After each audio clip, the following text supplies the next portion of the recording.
আসসালামু আলাইকুম রহমতুল্লাহ। সুপ্রিয় শিক্ষার্থীবৃন্দ, আশা করি তোমরা সবাই ভালো আছো।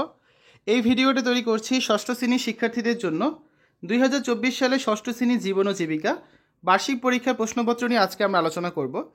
শিক্ষার্থীরা, তোমরা জানো যে এনসিটিভি থেকে তোমাদের একটা পরীক্ষার প্রশ্ন দেওয়া হয়েছে, যার আলোকে তোমাদের শিক্ষকরা কিন্তু বার্ষিক পরীক্ষার প্রশ্নগুলো তৈরি করছেন। তো আমাদের চ্যানেলে প্রশ্নগুলো উত্তর দেওয়া আছে। কমেন্টে আমি প্লেলিস্টের লিঙ্ক দিয়ে দেবো, তোমরা সেখান থেকে চাইলে ভিডিওগুলো খুব সহজেই দেখে নিতে পারবে। এর আগে আমরা কয়েকটা স্কুলের প্রশ্ন নিয়ে আলোচনা করেছি। আজকে আমরা একটা স্কুলের প্রশ্ন দেখব। এটা হচ্ছে গোকর্ণ সৈয়দ ওয়ালিউল্লাহ স্কুল অ্যান্ড কলেজের ষষ্ঠ শ্রেণী জীবন ও জীবিকা বার্ষিক পরীক্ষার প্রশ্ন, যেটা আমরা ফেসবুক থেকে সংগ্রহ করেছি। ক বিভাগে থাকবে নৈবতিক অংশ। এখানে থাকবে মোট 25 নম্বর, যার মধ্যে প্রথমে থাকবে 15টা বহু নির্বাচনী প্রশ্ন। তো এখানে উত্তরগুলো হচ্ছে ঠিক দেওয়া আছে, তোমরা যাচাই করে নিবে উত্তরগুলো ঠিক আছে কিনা। তারপর থাকবে 10টা এক কথায় উত্তর দাও এই ধরনের প্রশ্ন। তাহলে 15 আর 10 মোট হচ্ছে কত? 25 নম্বর। এই 25 নম্বর হচ্ছে তোমাদের নৈবতিক অংশ, ঠিক আছে। খ বিভাগে থাকছে রচনামূলক প্রশ্ন। রচনামূলক প্রশ্নের প্রথমে থাকবে আবার সংক্ষিপ্ত প্রশ্নের উত্তর। এখানে প্রশ্ন থাকবে মোট 10টা। তোমাদের কিন্তু 10টা প্রশ্নেরই অ্যান্সার করতে হবে। প্রতিটা 2 করে 10টার জন্য হচ্ছে 20 নাম্বার। এখানে একটু খেয়াল করো, তোমরা যদি সম্পূর্ণ সিলেবাসটা শেষ না করে পরীক্ষায় যাও, দেখবে তোমরা 10টা প্রশ্নের অ্যান্সার করতে পারছো না, কারণ এখানে কোনো অতিরিক্ত প্রশ্ন থাকছে না। তাই সম্পূর্ণ সিলেবাসটা শেষ করেই হচ্ছে তোমরা পরীক্ষার হলে যাওয়ার চেষ্টা করবে। তো এখানে যে প্রশ্নগুলো আছে প্রত্যেকটা প্রশ্নই কিন্তু ইম্পর্টেন্ট, অনেকগুলো পরীক্ষায় তোমাদের হুবহু চলে আসতে পারে। এরপর গ বিভাগে থাকবে দৃশ্যপটবিহীন রচনামূলক প্রশ্ন।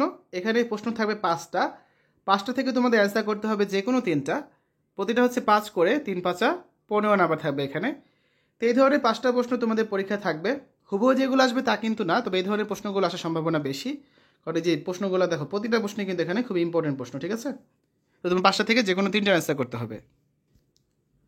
ঘ বিভাগে থাকছে দৃশ্যপট নির্ভর রচনামূলক প্রশ্ন। এরকম প্রশ্ন থাকবে 7 সেট, যার মধ্যে থেকে তোমাকে যে কোনো 5 সেট প্রশ্নের অ্যান্সার করতে হবে। তো প্রতিটা সেটে আবার 2টা করে প্রশ্ন থাকবে, 3 5 করে 8 বা 4 4 করে হচ্ছে 8 নম্বর, ঠিক আছে। তো দেখো দৃশ্যপটগুলো কেমন হতে পারে, এরকম ছবিটা থাকতে পারে 2-3টা। তারপর এরকম 2-3 লাইনের হচ্ছে কোনো তথ্য বা গল্প থাকতে পারে। এ দেখো চিত্র দেওয়া আছে 2টা। তো যাই থাকুক না কেন, তার আন্ডারে হচ্ছে তোমাদের 2টা করে প্রশ্ন থাকবে, যেখানে দেখো একটা ছোট ঘটনা দেওয়া আছে, এখানে একটা ঘটনা দেওয়া আছে।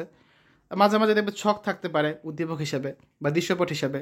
তোমাদের কাজ হচ্ছে প্রথমে এই 7 সেট প্রশ্ন ভালো করে পড়ে তোমরা কোন 5 সেট প্রশ্নের অ্যান্সার করবে সেটাকে তোমাকে যাচাই করতে হবে, তারপর লেখা শুরু করবে, কারণ 2 সেট কিন্তু অতিরিক্ত থাকছে এখানে।